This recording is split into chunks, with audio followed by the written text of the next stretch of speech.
satu majalah dan Best Stellar untuk Workplace Award untuk large employer.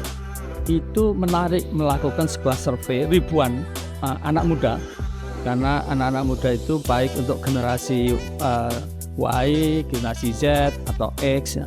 Nah, itu ditanya mereka itu impian untuk karir ke depan apa? Bayangan saya, wah menjadi banker di Singapura, gajinya besar kayak gitu-gitu. Ternyata enggak. Number one itu adalah ke BPJS kerjanya, apa enggak aneh? Jadi saya bilang ke teman-teman itu Biro SDM Kemenkes, udahlah buat saya rekrutmen gampang.